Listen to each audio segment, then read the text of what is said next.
Hello my friends, it's the Game Boy Geek here. Today, you're trying to become the President of the United States. Although every path to presidency is unique, some things are certain. To become president, you'll have to take chances, make tough choices, seize opportunities, and adapt as conditions change. You'll also likely need to win the Electoral College, which is how the United States elects its president. And you'll have to have some luck along the way. Election Night is an educational strategy game for 2 players or teams. It has 2 versions of play, using either addition or multiplication, plays in 35 or 50 minutes respectively, for ages 8 and up, and published by Semper Smart Games. The game uses the uniquely numbered Play Smart dice system to produce harder to learn sums and products, then assigns the most valuable Electoral College states to the operations they know from learning apps that people forget the most. The repeated targeting of these combinations in tactile strategic play results in players being able to master addition facts and multiplication tables in as little as 3 games, while they also learn US geography and the mechanics of the Electoral College. Now, even though this is an election game, it is not politicized in any way. Today, we'll be doing a rule school where I'll teach you how to set up and play the game so that you don't have to read the rulebook yourself. Now, I've placed timestamps below me in the description of this video, just in case you want to jump to a specific section of the rules. Without further ado, let's get started.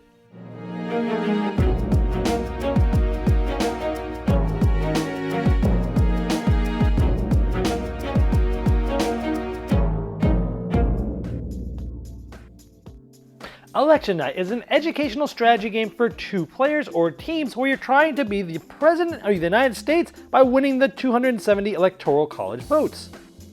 There's 2 versions of the game. There's an addition game where you're rolling dice and choosing specific sums to then mark off states on the map.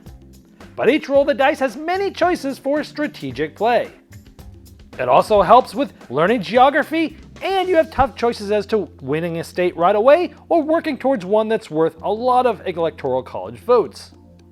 There's also a multiplication version of the game on the back of the board where you'll have options to re-roll dice, and you'll have different strategy cards that you'll play at certain points in the game. And there's some advanced variants that allow you to add and subtract certain dice to give you more possible options. So let's see if you can use math to control the right states at the right time in order to be the next President of the United States. Election Night has 2 versions of the game, addition game and multiplication game. I'm going to first teach you how to set up and play the addition game. Now this is the easier of the 2 games to teach and to play, so even if you want to move quickly onto the multiplication game, you'll need to watch this section of the rules first, because many of the mechanisms in the game will hold true in the multiplication game that we won't go over again in that section. To set up, you'll place the board in the middle of the table with the addition game side facing up. Next, you're going to find the right set of dice to use for this game. You'll notice that there are 6 total dice in the game. 2 of the sets of dice have just blue numbers on the entire dice. 2 other dice have just red numbers all over the dice. 2 others have a mix of blue and red. The ones that are like this, that are mixed blue and red, you can remove and place back in the box for now. You're only going to be using the 2 dice that are all blue and the 2 dice that are all red. The blue dice have the numbers 3 through 8, each number occurring twice, and the red dice have numbers 4 through 9, each number occurring twice. You're either going to split up into 2 teams, or you're going to be playing with 2 players. The youngest player will get to either choose their team color, blue or red, or if they let the other team choose the color, they'll be the first one to roll. So whoever chooses which color they want to be, the other team's going to get the first turn in the game. The object of the game is to be the President of the United States, and to do so, you want to be the first to get to 270 electoral votes, and you'll be tracking this on the board by coloring in little dots that I'll show you later by using the actual markers right on the board. In this case, the blue team or player has gotten all the way to 270, where the red team was almost there. Now each team or player is going to go back and forth until one of them does reach that 270 Electoral College votes. So let's talk about how a turn works. On your turn, you're going to roll all 4 dice. Then you're going to choose sums. Now you have lots of choices here. For example, let's say this is what we rolled. You could choose to add up the 5 and the 6 to give you an 11, and the 7 and 8 to give you a 15. So you have 11 and 15. Then based upon those sums, you'd find those states on the board. Now here we have 11, that was one of the numbers, and you'll see all these states here have the number 11, and it's all purple so they'll be easier to see out on the board. For example, Washington is here, and it's also right here in the same color matches. Now what this tells you is New York is also there, and this has 29 Electoral College votes, where Alaska has just 3. Now the states that have the smaller amounts are easier to win, and the ones that have higher amounts are harder to win. For example, let's say we wanted to go for Nebraska. We see here, Nebraska is just a single circle. And let's assume this was the red team. Since it's a single circle, they could color this in, and they have basically won that state. And when a state is won, you'll look for that on the side of the board, and you'll also color in that star with your color, just like that. Now this gives you 5 Electoral College votes. And those 5 Electoral College votes are shown here by them coloring those in. Now, when you get to the end of the row, you simply start a new row, and if you have both of these rows finished, then you have 50 Electoral College votes, and so on and so forth, 100, 150, 200, and you're trying to get to the 270. However, instead of going after and winning Nebraska for 5 Electoral College votes, maybe you want to try to win Washington, which is 12. Now here has a triangle. So what you'll do is you'll color in any area that's not colored in there. See, there's 3 areas in that triangle. Now let's say a little bit later, the blue team also was able to color in one of the Washington spots of the triangle. Then whoever gets the 3rd one will win this state, and you'll score accordingly as I showed you before. However, even if the other team or player does not have anything colored in there, as soon as you have a guaranteed majority, meaning 2 out of the 3 possible spaces, then you would win that state and you would score accordingly. Which in this case would mean crossing off Washington and giving yourself 12 Electoral College votes. And to show you, some states will have a pentagon, and the first team or player to get 3 of those pieces colored in will automatically win it. And on the nonagon, the first one to get 5 marks colored in will win that, regardless of if there's marks from the other team or not. So if you remember, we chose the sums of 11 and 15. And so for each of those, 1 state in 11 and 1 state in 15, you'll go ahead and mark off the states as I just showed. Again, only 1 state you're marking off of each of those sums. And keep in mind, it has to be completely full or won a majority before you actually get to cross off that state and get those Electoral College votes. But you could have decided to have this choice in having a sum of 12 and a sum of 14, and then you'd be changing the states that you're actually trying to win.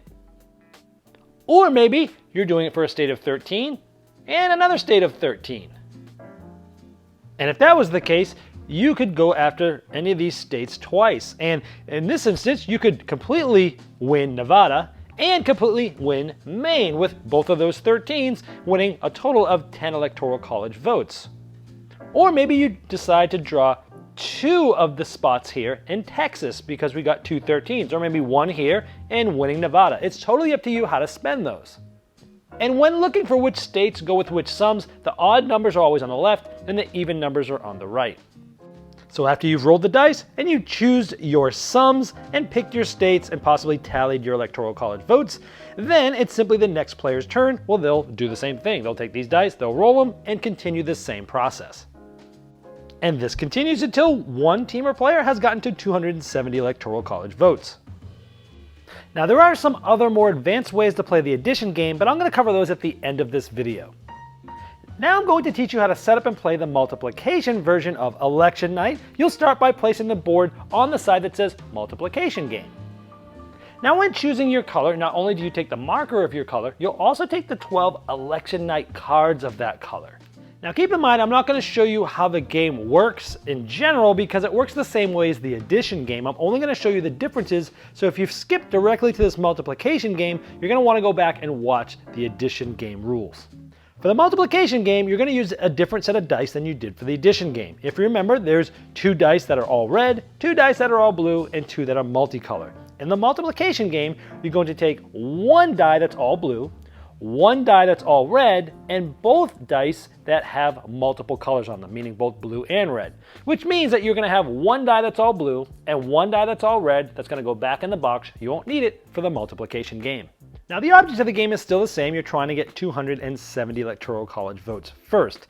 Now, on your turn, like normal, you're going to roll the dice. However, in the multiplication game, there's an additional optional step where you can re-roll. The player or team can then choose to re-roll any number of these dice, between 1 and 4 of them. However, if you do select multiple dice, you have to re-roll them all at the same time. So let's say I re-rolled these 2 dice. I got this blue 7 again, and in this case, I got a 9. Then you would select a product, and that's basically multiplication. In this case, we could say 6 times 8 is 48, and 7 times 9 is 63. So we'd have 48 and 63. And just like the addition game, you would look at the states for 63, look at the states for 48, and you'd be able to basically make a mark on one state of each of those, just like the addition game. Or maybe you wanted to do 6 times 7, which is 42, and 8 times 9, which is 72. So you'd be looking at the states that have the numbers 42 and 72. Or maybe you wanted to do 6 times 9, 54, and 8 times 7, 56. So you'd be looking at states of the numbers 54 and 56. Now, the rest of the game is played the same way. However, when choosing products, you have the option of using one of the strategy cards that you started the game with. For example, let's say even after our normal reroll, we didn't like our dice, we could play this card that says reroll 1 times. This means that we could take any number of these dice and reroll them 1 more time. Now, anytime you use a strategy card, it's only a one-time use, it goes out of the game for good, and you can only play 1 card per turn. The reroll 2x does the same thing as the other card did, except you can reroll up to twice. If you use the wild card, you can change any one of these dice to any other value. So for example, let's say we didn't want this 6, we want it to be a 7. Now we have 63 for that product. You have multiple cards that have a single number on it. This targeted campaign ad, when you play one of those, it just assigns this value to any one of the 4 dice that you want. For example, I can make this 7 a 6 instead of a 7. Now the Get Out the Vote Add or Subtract card allows you to use dice to add or subtract before you multiply them. Now normally this would be 3 times 4, 12, 6 times 9, 54. However, we could say 3 plus 4 is 7, and then that 7 could either be multiplied by the 6, being a 42, or the 7 times the 9, a 63. Now the die that you don't use does not get to be used this way, so this flexibility makes it so that you only will cross off 1 state this turn. Now if you use it as a subtract, you could say 9 minus 3, for example, is 6, and then you could use that 6 times 6 is 36, or 6 times 9, 54, for example. And just like the addition game, after you've chosen your products, you're going to pick your states and color them in and possibly get Electoral College votes just as before. And the game would just go to the next player's turn, just like the addition game. And if the game ever ends in a tie, the player or team who won the most states wins, including the District of Columbia. Now let's look at some other ways to play the multiplication game. If you want a quicker game, you can play the first to 200 Electoral College votes. There's also a bonus 12 version, which after you use the normal products, like 6 times 4 would do 24, 8 times 9 would be 72. After that, you get a bonus move if you can add or subtract dice to be 12. In this case, 8 plus 4 is 12. So let's put those next to each other. This would be 12. You can use that 12 times 6 or times 9 to get that product and cover that state on the board as well as a bonus. So in this case, you could use the 12 times 6 to get the 72. The 12 times a 9 is 108, and that's not actually on the board, so you would use that other one.